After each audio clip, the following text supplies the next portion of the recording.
आणि फडणवीसांची बैठक होतीये। मंत्रिमंडळातील सदस्यांच्या नावावर चर्चा देखील होतीये, अशी माहिती सूत्रांनी दिली। वर्षावर शिंदे आणि फडणवीसांची ही महत्त्वाची बैठक सुरू झालेली आहे। मंत्रिमंडळातील सदस्यांच्या नावावर आता चर्चा सुरू झाल्याचं सूत्रांनी सांगितलेलं आहे। तर आपण बघतोय काही वेळापूर्वीच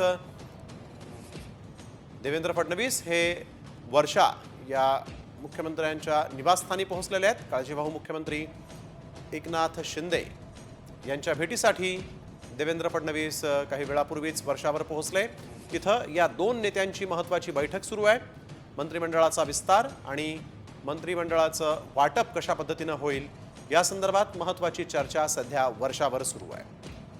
शिंदे आणि फडणवीस यांची या दोघांची ही महत्त्वाची बैठक। या बैठकीत एकनाथ शिंदे हे उपमुख्यमंत्री होणार का हे देखील ठरू शकतं। सोबतच शिंदे गटाला कोणती महत्त्वाची खाती मिळतात हे देखील याच बैठकीत ठरू शकतं।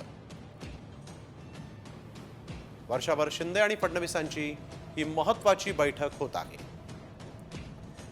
एक अतिशय महत्त्वाची बातमी, देवेंद्र फडणवीस वर्षावर दाखल झालेत। वर्षावर शिंदे आणि फडणवीसांची एक महत्त्वाची बैठक होतीये।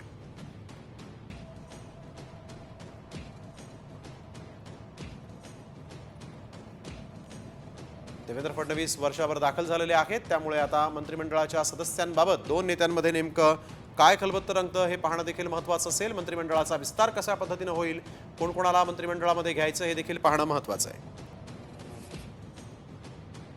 तर कशा पद्धतीने आता वर्षावर या सगळ्या मंत्रिमंडळाच्या वाटपावर तोडगा निघतो हे पाहावं लागेल। वैदेही कानेकर आमच्या प्रतिनिधी आपल्यासोबत यावेळेस थेट जोडल्या गेलेल्या आहेत वर्षा निवासस्थानाबाहेरून। वैदेही, आपण बघतोय वर्षा मध्ये आज जी बैठक देवेंद्र फडणवीस आणि एकनाथ शिंदेची होती, ही बैठक जी आहे त्यामध्ये एकनाथ शिंदे हे मंत्रिमंडळात सामील होतील का यावर तोडगा निघेल की मंत्रिमंडळाचं वाटपच होऊ शकेल?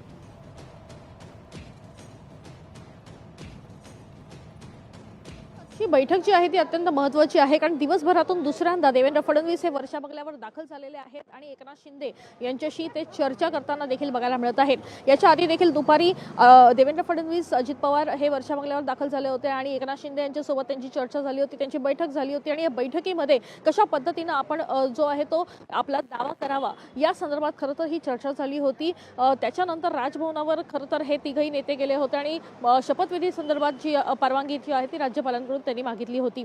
पण आता ही बैठक जी आहे ती अत्यंत महत्त्वाची आहे, कारण एकूणच त्या पत्रकार परिषदेमध्ये एकनाथ शिंदे यांनी उपमुख्यमंत्री पदी शपथ घेणार की नाही या संदर्भात कुठलीही शक्यता बोलून दाखवली नाहीये। त्यांना अनेक वेळा या संदर्भात खरं तर प्रश्न विचारण्यात आला, मात्र त्यांनी जी आहे ती या एकूणच प्रकरणामध्ये सस्पेन्स कायम राखलेला बघायला मिळालेला आहे। आणि हा सस्पेन्स नेमका कशासाठी आहे, ते नाराज आहेत का की अन्य वेगळ्या गोष्टीची त्यांना अपेक्षा आहे? खरं तर या सगळ्या संदर्भात चर्चा एकीकडे सुरू असतानाच आता फडणवीस पुन्हा एकदा जे आहे ते वर्षा बंगल्यावर दाखल झालेले आहेत। एकूणच या बैठकीमध्ये देवेंद्र फडणवीस आणि एकनाथ शिंदे अत्यंत महत्त्वाच्या याच गोष्टी संदर्भात चर्चा करणार असल्याची माहिती मिळत आहे, कारण ज्या पद्धतीनं खरं तर मंत्रिपद ही शिवसेनेला अपेक्षित आहेत ती मंत्रिपद मिळत नसल्याची देखील बाब समोर येत आहे आणि त्याच्यामुळे कुठेतरी नाराजी जी आहे ती शिवसेनेची बघायला मिळते। आता शिवसेना हा दुसरा मोठा पक्ष आहे, जर तो नाराज झाला तर निश्चितच याचे परिणाम महायुतीला देखील भोगावे लागतील। त्यामुळे ही नाराजी परवडण्यासारखी नाहीये आणि ही नाराजी होऊ नये यासाठी